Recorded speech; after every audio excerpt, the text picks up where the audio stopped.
STARPEXXXX guitar review. Long waited, sorry, just getting to it, but I apologize to Peak. I've been so backlogged, so we're going to get to this right now. Hope you guys enjoy this one. This is for the wonderful STARPEXXXX guitar made by Peak. The one that I have right here is called the Obsidian. It's the black and white model. As you can see, it's 100% wood, even on the back. This is all wood. The only part of this that's plastic that I can see is just the inlay here where it covers over the wood for the frets. But it's 100% wood, plus the tuning pegs is real tuning pegs in the front and in the back. So you're playing with a real custom guitar. Like I said, this is the black and the white version. It's called the Obsidian. They do have two other models called the Dead, I think it's called the Dead Rose. Look up here. And it's called the Dead Rose, as I said, and then the last one is called the Black Sunburst. The Dead Rose is a reddish one. I'll try to see if I can get some pictures of those, but it's instead of it being black here, it's red, and the Sunburst guitar looks like the Rock Band 2 Fender.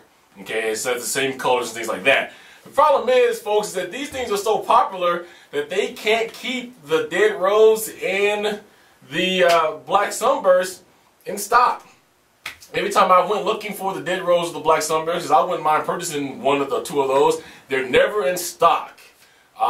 So they're very popular. Let's talk about some ins and outs of the guitar, and then I'll tell you what I like, didn't like about the guitar, and so on and so forth. First of all of your fret buttons are wood.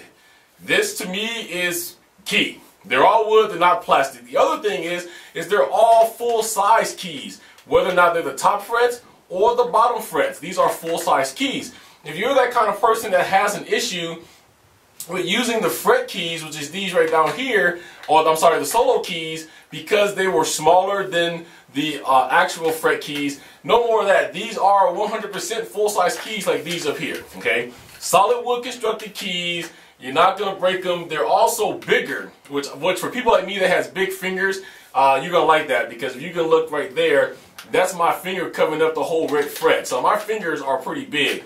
I have issues sometimes with the smaller fret buttons that's on the Rock Band 1 and 2 guitars and the Guitar Hero World Tour guitars, because the frets are so small. But these are nice and big, so if you have big fingers, these are for you. The other thing that they've done is right here, this is a star power button.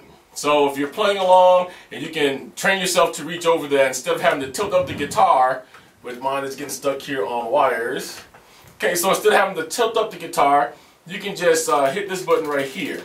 As you can see, I have a blue light that's flashing. If you can actually see that, that's signaling me that the guitar somehow is actually turned on now. But this is what you're going to see when you connect the guitar to your PS3. If that's not connecting, it's going to flash like it just did. If it's connected, it's going to be a solid blue. Okay, real whammy bar. Okay, when you get this in the mail, the whammy bar won't be on. You have to screw the whammy bar on. Real whammy bar. No more plastic whammy bar. Whammy as hard as you like. Great whammy bar. The effect switch is right here. Folks, this is something I have been kind of wishing for forever, was that the effect switch didn't get in the way of my whammy bar. And with this one, it does not have it all the way up. And as you can see me pushing here, my whammy bar is not even hitting the effect switch. The other guitars I've had, the whammy bar would always hit the effect switch. I've never used the effect switch. It's always down because of the fact of that. Not with this guitar. Okay. The strummer, very comfortable. Not that noisy. It has a little bit of a click, but it's not a really loud click like the Guitar Hero World Tour guitar is, but it's a comfortable click. It doesn't overstrum or understrum.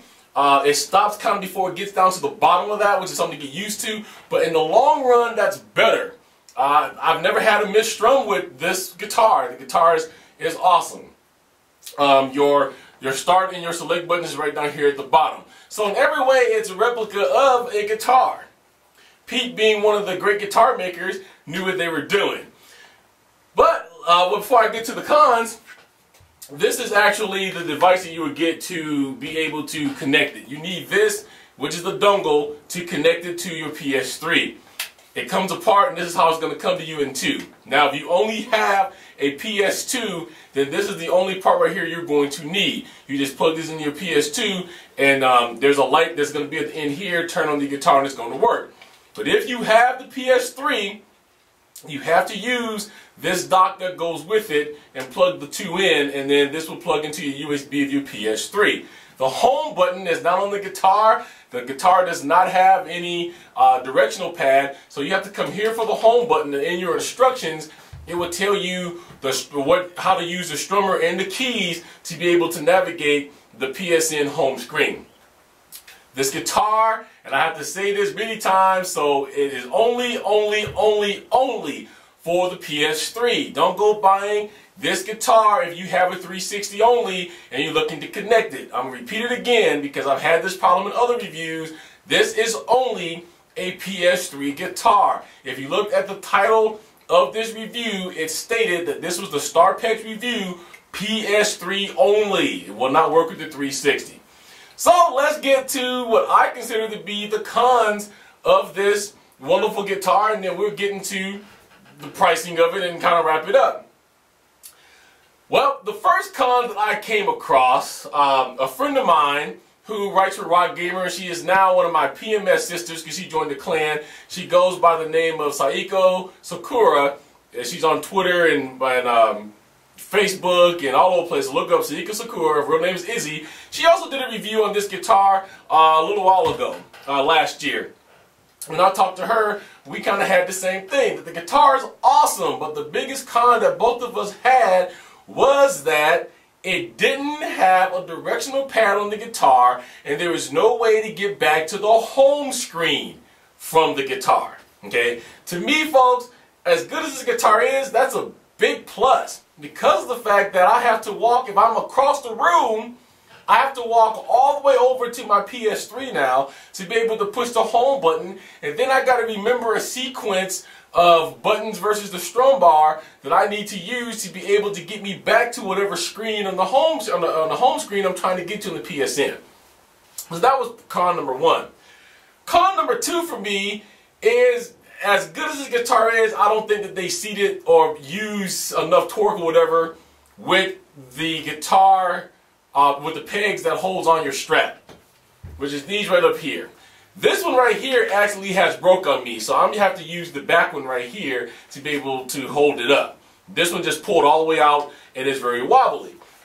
I think Izzy Saiko Sakura in her review also said the same thing, that the strap wasn't very good. If you wanted, to make sure that the strap didn't fall off, then you would have to go and you would have to get a real strap or a bigger or thicker strap from like a Guitar Center or someplace like that. Now, my case with the peg falling off or pulling out of the guitar, it could be a once in a million isolated case. I haven't read any place else where someone else's peg that holds their strap on has come off. But in my case, it has come off. And it's to the point that even if you screw it back in, the hole now is stripped, so you're not going to be able to get that in there. But to their credit, which is really good, they give you two different ways of connecting it. So they put another peg, like I just showed you, right on the back of the fretboard right here. So that's good. So I still have another way to do that. Okay, so that was the other con. And pretty much, out of those two, guitar-wise itself, that's the only cons I have. The third con that I do have has nothing to do with the guitar, but it has to do with the PS3 and how they're doing things. You would think they have the greatest wireless technology built into the PS3, being Bluetooth, and you would think that sooner or later they would start allowing people, or even I should say, maybe it is kind of like on their fault, Peak or whoever else will start developing peripherals that uses the Bluetooth. I think in the long run it'll save us a little bit of money, because they're not gonna have to package dongles and things like that with it, because the Bluetooth is already there. Just connect it and you're ready to go. So other than those three things, there really isn't anything bad about this guitar. It feels great. It's full size. For people my size with big hands, it works awesome. And they call it a premium. It's definitely premium. You're not going to find another guitar that's made of wood like this at the price that it is to be any better than what this one is.